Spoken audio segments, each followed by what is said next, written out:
The White Lady of Prague Castle, European urban legend horror story. Hello friends, I'm your friend Raj, and you're watching Dark Vibes Official. Today, I bring you another scary and true story. If you haven't subscribed to our channel, Dark Vibes Official yet, then do so soon, where we bring you the most terrifying legends, mysterious encounters, and real urban horror stories from around the world. Let's start the story. Prague, that ancient city of Czech Republic where every street tells history, every wall says something, and every night some old souls awaken. Locals speak of a ruined palace perched on a hill in the center of the city. This castle is known as Billy Zamek, the White Castle. But no one knows its real name. Locals also call it the Cursed Castle because it is said to be haunted by a spirit that appears every full moon, a woman in white who keeps her eyes open. Let me tell you, this story begins with two backpackers, Alex and Sophie. Both were Americans on a trip to Europe. Sophie was a history student, interested in European medieval architecture, and Alex was a photographer who wanted to capture the beauty of every place with his camera. One cold October evening, the two were wandering the narrow streets of Prague. Sophie had read an entire book about Prague's haunted places. "Alex, listen," Sophie said. "There's a castle called Billy Zamek just a few kilometers from here. Locals say there's a white lady ghost lives there." Alex laughed and replied, "Hey, all those locals make up stories to scare tourists. I just want to capture the beauty of this place." But Sophie wasn't the kind of girl to refuse. She had already saved the castle's location on her phone. "Please, Alex, just a glimpse. I want to know if there's really a ghost there." After a brief discussion, Alex agreed. The two took a local taxi and headed towards the castle. Night fell quickly. The road leading to the forest was so dark that even the taxi driver hesitated. Tourists don't usually go to this castle.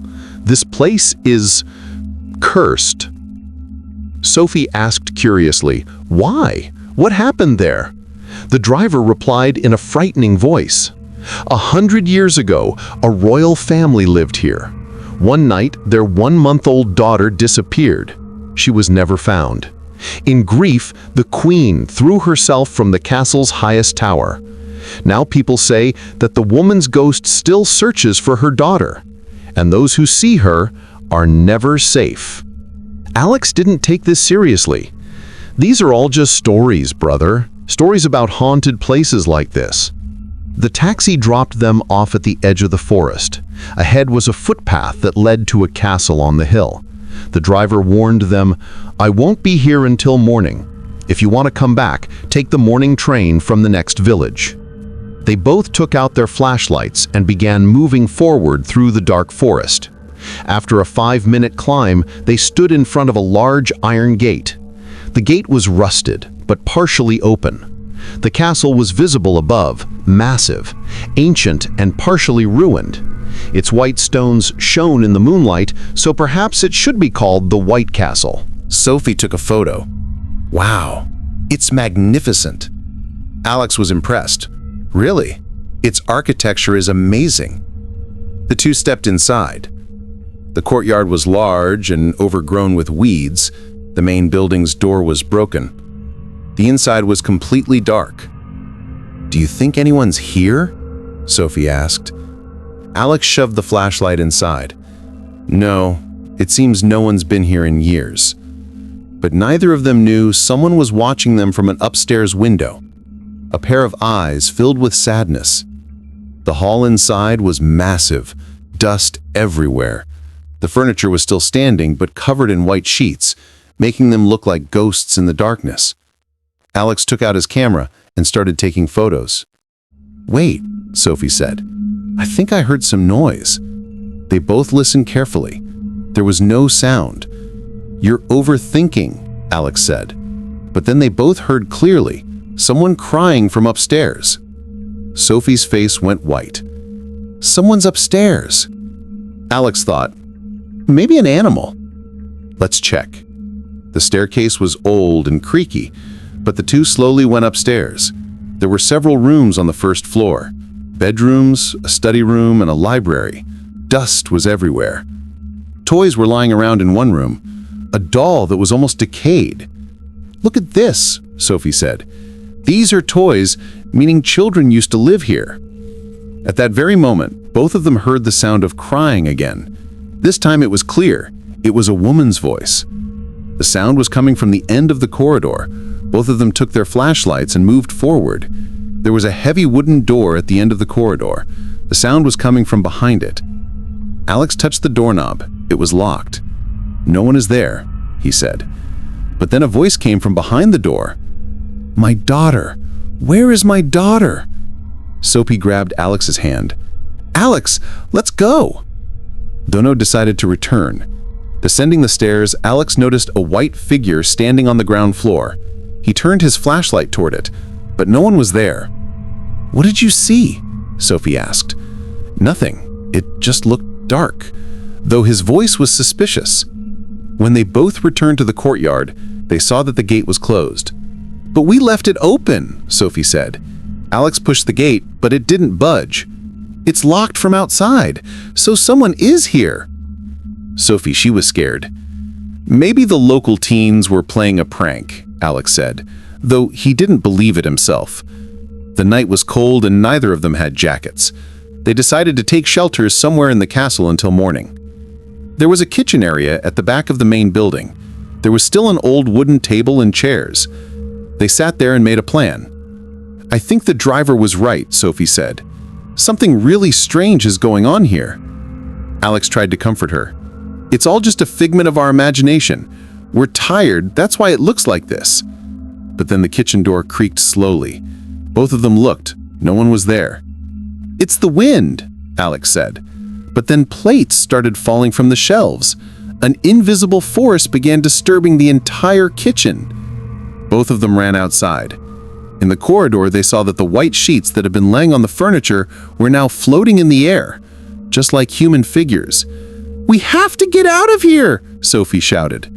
The men broke a window that opened onto the courtyard. Both of them came out, but strange things were happening in the courtyard too. The statues were shaking in their places, and the fountain's water had turned red, like blood. "This can't all be real," Alex said. "Are we dreaming?" Sophie caught his eyes. "Alex, look at that!" Just then, a white figure appeared at the top of the castle's highest tower. A woman wearing a white gown. She was slowly floating, as if gravity had no effect on her. The white lady looked down. Her eyes were completely black. She raised her hand and pointed at Sophie. "That's my daughter!" A terrifying voice came that echoed throughout the castle. Sophie screamed, "No! I'm not a thief!" Alex took Sophie's hand, and they both started running toward the gate. The gate was still locked. "Is there another way?" Alex asked. Sophie remembered. "The driver said the servants' entrance was in the back." They both ran toward the back of the castle. There was a small door almost hidden by vines. Alex opened it. It was unlocked. Inside was a dark staircase that led to the basement. "Let's go from here," Sophie asked. "No option," Alex said. They both started descending the staircase steps. They were slippery and smelled of mold. Reaching the bottom, they turned on their flashlights and saw that there was a tunnel. "Maybe this tunnel leads out of the castle," Alex said. The two moved forward into the tunnel. The darkness was so deep that even the flashlight's light was absorbed. The air was cold and the sound of crying could be heard from a distance. "Alex, I think she's coming after us," Sophie said. Alex looked back and saw something white at the end of the tunnel. "Run!" Alex said. The two started running into the tunnel. The tunnel was uneven, and sometimes they found stairs that led even lower. Finally, they reached a large underground chamber. In the chamber was a throne with a skeleton sitting on it. Near it was a small cradle containing some bones. "Oh my God!" Sophie put her hand to her mouth. "This is the royal family!" A diary lay near the throne. Alex picked it up and looked. The pages were almost decayed, but a few words could be read. "It's in Czech," he said. "I can understand a little." He translated slowly. "My daughter, She took it. Gone. Dark ones? I couldn't save her. My wife committed suicide. Now she'll search for her forever. Sophie understood. Does someone else take her daughter? Is it the Queen's ghost who thinks her daughter is still missing? Just then the door to the chamber closed. A white light illuminated the entire chamber. The white lady was standing in front of the door. Her eyes were completely black and her skin was transparent, through which bones were visible. "My daughter!" she screamed. Sophie tried. "I am not my daughter! My daughter! She's dead!" The ghost reacted violently. Objects flew around the chamber. "Jealous! She's alive! I'm searching!" Alex noticed that the ghost was specifically attracted to Sophie. "Sophie, do you have anything that reminds her of her daughter?" Sophie thought.